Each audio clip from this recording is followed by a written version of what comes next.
Bonjour, dans cette première vidéo de la série, je vous montre simplement comment créer un nouveau projet Claro et je vous introduis au template. Alors vous vous rendez sur claro.cart, vous prenez Create a Project, vous mettez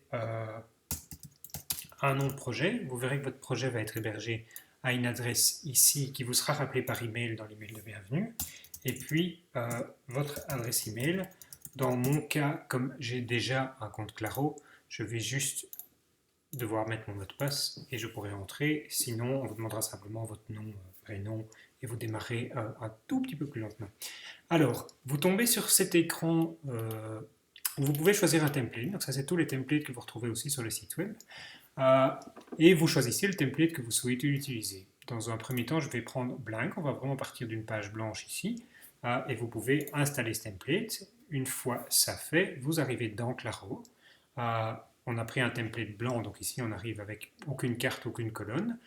Avant de remplir ce projet, je voulais vous introduire à ces outils ici au-dessus.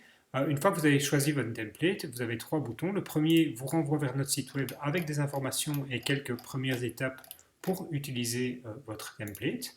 Et vous avez l'occasion soit, et j'y reviendrai, de garder le template sur le projet, soit d'en changer pour peut-être explorer d'autres templates, ce qu'on va faire tout de suite. Donc si je change, je retombe sur la liste et je peux par exemple dire, tiens, ben, finalement, si je réinitialise mon projet en Kanban board par exemple, je vais me retrouver cette fois-ci avec un projet préconfiguré, avec un petit message de bienvenue qui vous explique un peu.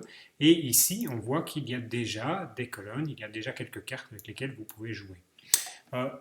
Au moment où vous souhaitez conserver ce choix, vous pouvez cliquer sur le bouton Keep et ici confirmer que oui, vous souhaitez conserver ce template-là dans votre projet.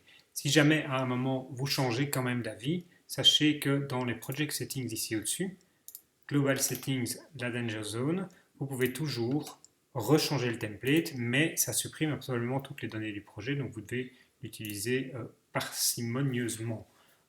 Donc par exemple ici, je repars sur un project blank et ça vous a introduit à cette première vidéo qui vous a introduit à la création de projet dans Claro. Dans une prochaine vidéo, je partirai de ce template blank et on créera ensemble l'ensemble des cartes et des dimensions pour suivre un projet.